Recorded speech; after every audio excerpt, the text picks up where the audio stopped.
Okay, true talk. This is the second time I am filming this, and the sun is already down. So I tried listing out like multiple paths for you to be able to follow in your creative journey. And I realized that it was a snooze, it was a bore.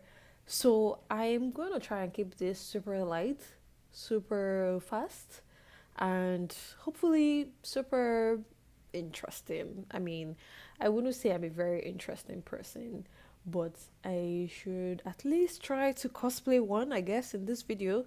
So let's see how I do. Anyways, by the way, my name is Sylvia, and I'm sure that you're here because you're trying to decide what kind of digital artist you want to become. Like, seriously, do you know? I feel like I just knew the answer to that, like maybe this year. This is January. Tomorrow is February. And I just found out. Do I know?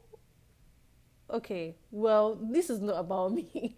This is about you. If you know, or if you don't know, I guess we can try to figure it out together. But then I will tell you all of the parts that I tried in the beginning and, the ones that I lean towards now and like my why basically. So here's the thing, you could spend like years trying to learn how to paint better, how to master composition, studying color theory, and like still have no idea what you actually want to do with those skills. So the truth is that the skills that you need, the portfolio, and like even what you're gonna practice, what you're gonna do, it all depends on like one thing. What do you want to know what to do? Like how what do you feel like doing basically? So let's try and figure that out right now. So when I first started, I was a mess. I was all over the place. I was learning everything. Like, geez. And I was watching every video you could think of. And honestly, if you're in that boat, you're probably watching this video right now to be like, oh, like, please, can this end? I'm so tired of spiraling. If you're tired of spiraling, welcome. Like this is why you're here because I'm gonna I'm gonna guide you. I'm gonna hold your hand when I say this. Like I'm gonna hold your hand when I say this. You are in the right place, okay? Like I'm gonna help you figure that out. You will now decide, okay, what is right for me, and if you want to kind of follow the path that I have taken and figure out like how to get good fast and how to probably make money if that's possible. It is spoiler alert, it is. Anyways, let's get into it. So there are four main career paths in my head, or how I would categorize it, right? Entertainment industry. So you probably want to work in like games, you want to work in film, you want to work in animation. You look at Arcane and you're like, I really want to do that. Like, how do I do that? Like, that's the one I want to do. So what this requires of you is a very polished and professional work that hits specific briefs. You need strong fundamentals in this one. When I started actually learning, I did watch a lot of tutorials from concept artists. So I learned a lot of anatomy and like, composition and perspective. I learned it from them basically. They were the ones that did most of those tutorials. So it was very, very helpful for me. But then I realized that I didn't want to work. Like I had no interest in doing like character designs or like, 3 over 4 turnarounds of I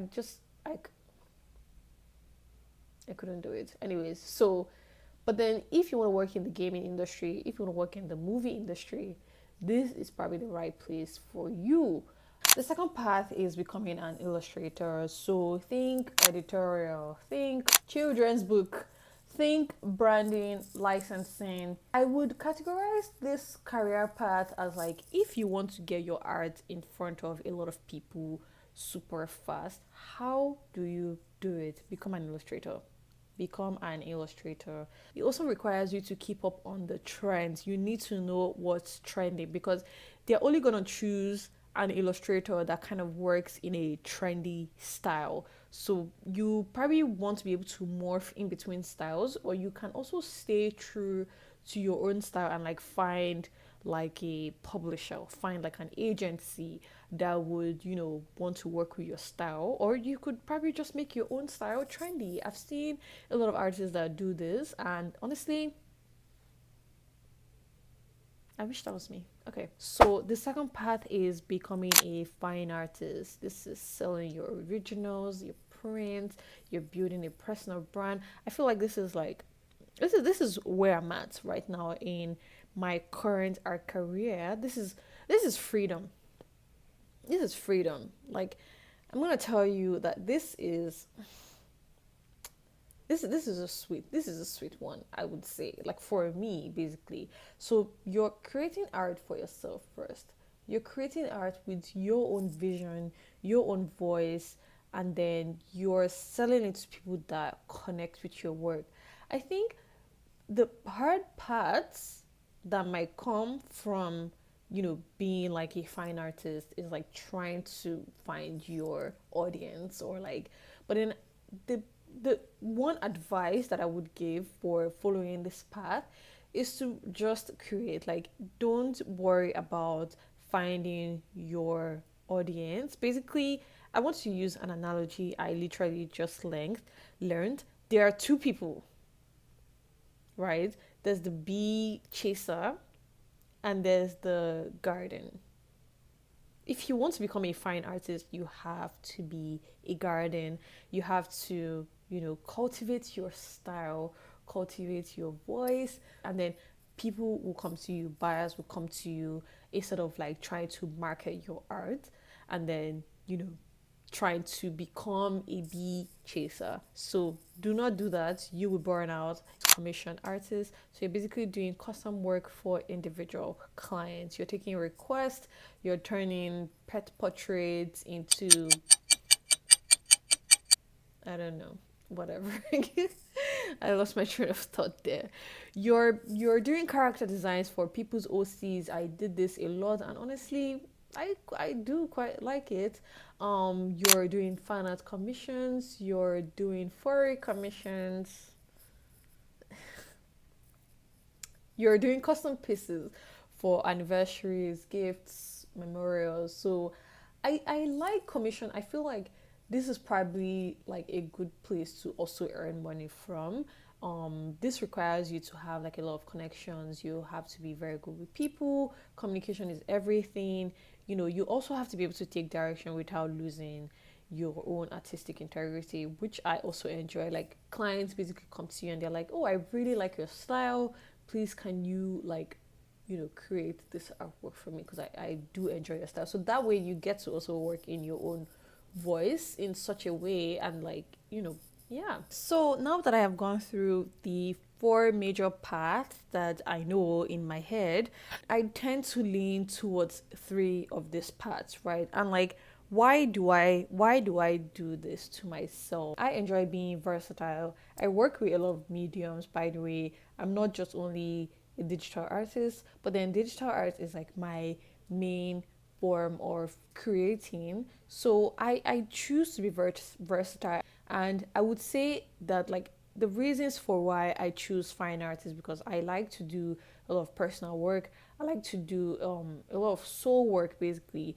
I like to come up with ideas and I like to execute them. So commissions, they pay my bills. We love them. We like them. Like, thank you. And honestly, like I genuinely enjoy taking someone else's vision and like executing it. Like, obviously I wouldn't choose something that I don't align with. And then illustration and licensing. This one, I your style needs to be trendy, or you need to kind of take on a trendy style that's happening at the moment. So that was one thing that I experienced with illustration. The only thing that I enjoyed from it was kind of like the validation of seeing the works that was being put on, like the branding, the packaging getting sold out. So that's like I think that's one that I like about illustration. Yeah. So I would say the best parts about having like multiple career paths or choosing to stick with one is basically you have like more of a structure in your head as to where to focus on, and that way you're gonna get better even faster. Question I'm gonna ask you right now is, what goes in your portfolio, right? Like, what kind of work do you think attracts buyers, clients, brands, and like, how do you build a body of work when you're literally starting out and you have nothing? You have no skills, you have no portfolio, you have no connection, you don't even have Instagram. Thank God you have YouTube. Thank God you have YouTube. So I'm going to, once again, I am holding your hand in everything, and I will be showing you where to start. And once you've had like that sense of where you need to be, I'm going to take you on into the next journey of like teaching you how to draw, how to paint, like the first basic thing about painting and drawing. You have to hit subscribe so you can know when to come back, because the videos will be dropping every week. Okay, cool. Okay, bye.